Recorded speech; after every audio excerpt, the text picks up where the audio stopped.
So, today we're going to dive into something pretty fascinating. It's a blueprint, really, an operating system for hope, designed to tackle a problem I think we all feel.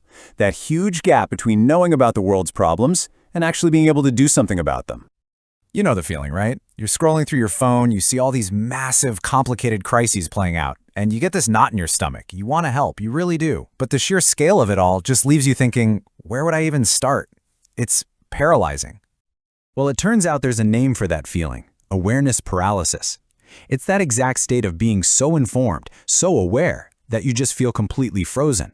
And the system we're about to unpack was built from the ground up to be the cure for that exact feeling. Now, to really get what this is all about, we've got to wind the clock back, because this super modern solution is actually built on a really powerful philosophical foundation that was laid all the way back in the 1970s.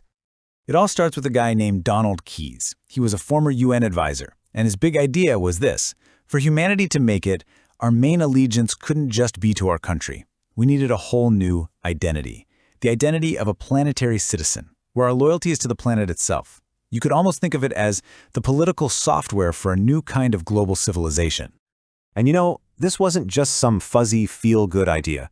Keyes was a hardcore realist. He saw that the old systems were failing, and he believed that we had to have the courage to actually build something new to take their place.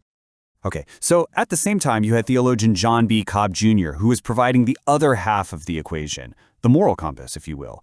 He called out what he saw as economism, this almost religious belief in endless economic growth, and he proposed Earthism instead, a worldview where the health of the living planet comes first, period. And this right here, this just nails the heart of Cobb's whole idea. It's about this profound shift, right? A shift away from being exploiters to seeing ourselves as humble guests, and more importantly, as dedicated caretakers of our home. So what happens when you combine Keyes' political identity with Cobb's moral theology? You get this really beautiful concept: steward heirship. The idea is we're not just stewards, managers. We're also heirs. We are the grateful inheritors of this incredible planet, which means we have a deep responsibility for the legacy we pass on. Okay, so if Keyes and Cobb wrote the philosophical software back in the 70s, who's building the hardware to run it today? Let's meet the modern architects who are carrying that torch forward. First up is Zen Benefiel. He's really the one carrying the torch for Donald Keyes' original vision. He's taken that big picture philosophy and revitalized it, translating it into books, podcasts, and all kinds of content for our modern digital world. And then you have Charles Betterton, who's like the structural engineer of the whole operation. He's the one who takes John Cobb's moral theology and figures out how to make it real, how to build the economic and community structures that actually work on the ground. And here's the thing, this is absolutely not just theory. Betterton brings a concrete, proven model to the table. It's a community economic development framework that was actually recognized as a best practice by the US government back in the 90s. This thing has a track record. So how does he put Cobb's Earthism into practice? Well, here's the kicker. He uses this innovative economic engine, a special type of benefit corporation that is legally required to give up to 51% of its actual ownership, its equity, to its nonprofit partners. That's a built-in guarantee that profit will always serve purpose. So you've got this big global vision from Benefield and this practical grassroots structure from Betterton. How do you connect the two? Well, they actually co-authored a tactical guide, basically a recipe book for how to implement these ideas, one community at a time. And this book, this is pretty much the operator's manual for the whole movement. It's where that high-level philosophy of steward heirship meets the street-level practical application of community action using the tools we have right now, like AI. And I mean it when I say it's a recipe book. It has these tangible step-by-step guides like, here's how you can set up an AI-assisted resume clinic, or here's how you can build AI literacy in your neighborhood. The key here is that it's all about bottom-up empowerment, not top-down control. All right, now let's get to the Planetary OS. This is the digital platform that pulls everything we've talked about together. This is the technology designed specifically to cure that feeling of awareness paralysis. At the very heart of this platform is something called the co-creation wheel. The best way to think about it is as a map for the whole operating system.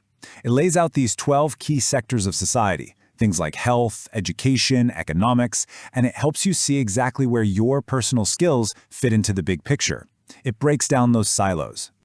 And what powers this map is an ethical AI that's designed to be your personal wayfinder.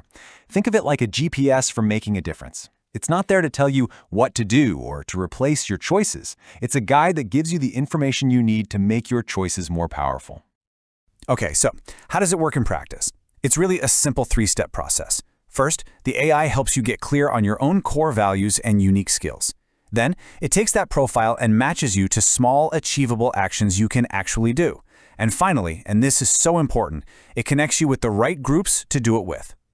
And that third step is the secret sauce. The platform connects you with what they call alliances of conscience. These are trusted, established organizations that are already on the ground doing effective work. This means you don't have to start from scratch or reinvent the wheel. You can just plug your skills and your energy directly into projects that are already making a difference. And this is the ultimate goal, isn't it? The whole idea is that if you build the right infrastructure, if you make it easy for the right people to find the right projects, then Unity stops being this vague, fuzzy ideal we all hope for. It just becomes the natural, logical outcome of an effective system. So this entire system, from its philosophical roots in the 70s to this AI-powered platform today, is really just an invitation. It reframes that paralysis we feel not as some personal failing, but as a design problem. And by offering a new design, it leaves all of us with one really critical question to think about. What future will you help co-create?